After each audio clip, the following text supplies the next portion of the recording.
Either So you look like a rapper or a cocaine dealer. yeah, and sometimes like a Jesus, kind of a hybrid of that, Jesus Christ. So, and it's really funny. I mean, you want to really know what's really embarrassing is even after that, after we lost everything, probably 88, 89, when De La Soul's album came out. Mhm.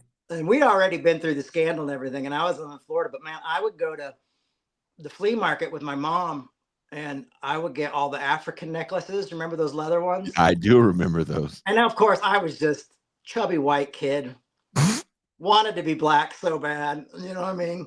And, wearing my like, You had your my medallion, African medallions on, your and like I T-shirt with even a knew like it wasn't that acceptable for me to do that, but I just so bad like loved that.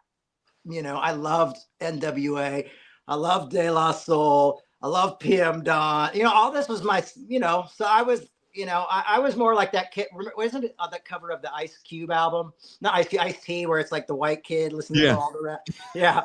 That they could have, you could just put me into that picture. I was like, so. But you also had the Miami Vice like day glow on. Is that what? Oh yeah, yeah. So I mean, I really got into things. You know what I mean? Mhm. So those were like my favorite things. So I might have like a hot pink T-shirt on with an African necklace and a blazer.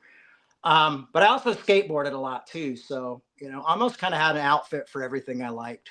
So So, did you grow up before we move on to the next question? Okay, so I haven't told you that much about me, mm-mm. and I don't talk too much about this on the show, but there was a time in my life where I lived with a family that was not my own, and they are a white Christian conservative family. Oh, And whereas my family was religious, the secular world was just kind of where we existed. So I didn't really go into a lot of I've been into a Christian store before, but I think my grandfather was getting something for his job, right? Which is yeah. pastoring, you know. Um, Other than that, that's not anywhere I would think to go for anything. I went to record stores for music. My grandmother took me to the mall for clothes, and if I wanted a Batman T-shirt, it wasn't a big deal. Um, Living with that family, what I found interesting was for them to be able to listen to certain musics, um, they had to go to the Christian store, and Oh it had to yeah. have that like Jesus stamp of approval on it. And and we're gonna get into this genre and some of these bands a little later, and talk a little bit about the major festival that happened, Cornerstone. But was it the same for you, where as long as it came from the Christian store, it was okay, and you listened to the Christian version of this or the Christian version of that, or I no? never liked. There was a few Christian bands I may have liked earlier on in the '80s, but in the '80s, I just thought Christian music was awful. Except for Striper. You know, they got a pass. And I'm trying to think out, was there anybody else who got a pass? No, because I mean, I remember people handing me stuff like, oh, gosh, all these different, I can't even, there was one song called Meltdown at Mademoiselle's that was really cool, but I can't even remember who sang that. But people would try to give me like all this Christian music. And I was like, dude, I'm listening to, everything, and I mean, like, I liked the Monkees enough that my parents, when the Monkees did that reunion tour, my parents took me to see the Monkees. You know what I mean?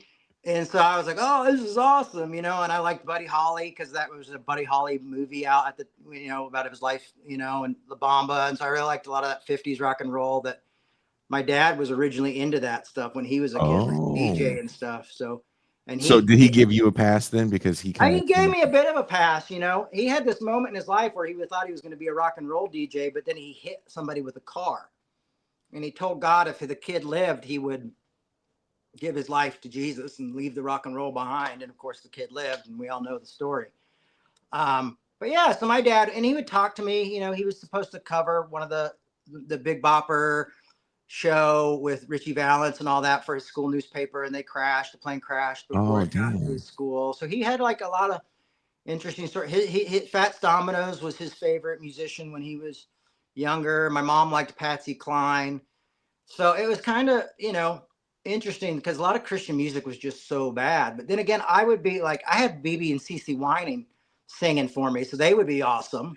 You know It's what I mean? next You had level. people, That's like the godfathers of contemporary gospel, man. yeah. Well, and then you had like also like a lot of those original Southern gospel singers. So like Mm. this Vestal Goodman, who's a very big, you know, she sung with Elvis and everything. She was like my grandmother to me. So I was surrounded by people who had roots with all these guys too. You know, a lot of these musicians and stuff. And you know, my dad knew Little Richard. My parents knew Johnny Oh, Cash. oh, You know, so Thanksgiving at your house was wild. pass me the gravy. But that was my best Little Richard. Sorry. Um, but you know, so it was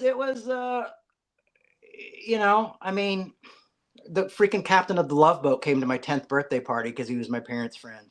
You know, it was a freaking surreal world, man. You know, and I got the Miami Vice soundtrack that 10th birthday too. Yes, I did. So So I'm assuming that so at my grandparents' house, the holidays were a big deal. mine too, yeah. And it was my mom used to tell after my grandfather years after my grandfather died, my grandmother still was a real big deal for holidays to the point where in high school I would tell my friends, I was like, well, just come to my grandma's house because the food's hella good and she doesn't mind if we bring people, which Yeah. I'm sure she did, but she didn't, right? Right. Um, and there would be all the church elders and different, you know, maybe older people in church that had their families didn't come visit them anymore. Um, maybe if you were, you know, ostracized because of your sexual orientation or something like that, you'd come to the house. I'm assuming your house was probably like that too, or were you guys It too was big? actually, interestingly enough. Yeah. I mean, I remember,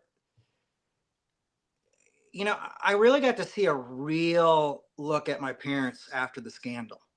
Like Mhm. after everything blew up and they're in the, you know, magazines on the, you know, in the freaking grocery stores every day and all over TV, all the comedians and Saturday Night Live making fun of them.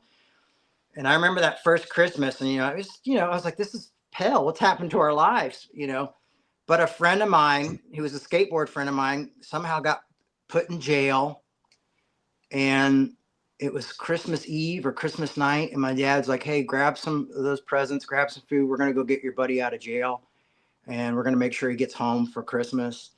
And you know, so my parents would do stuff like that, you know, like, you know, find out what was the poorest family in the neighborhood, and like, hey, we're going to go get them some toys and food, and we're going to, and there were no cameras there or anything like that. So that was an interesting time because I realized my folks really had integrity, you know, and that they were really did what they really practiced, what they preached there for a Mhm. while. And it was, that was really cool. I mean, even before my mom died, the last few years of her life, when I was living in Atlanta, this was, gosh, a long time ago.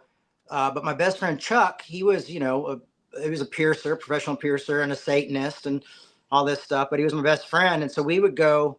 He would come to my mom's house for Thanksgiving, and he'd always bring some crazy girl. You know, he always had a crazy girlfriend, and they'd come to our house for Thanksgiving. We all hang out. My mom loved him and hug him and call him his other son, and you know, we'd all go play pool afterward. My mom wouldn't, but you know, we'd all go play pool, Mhm. and yeah, it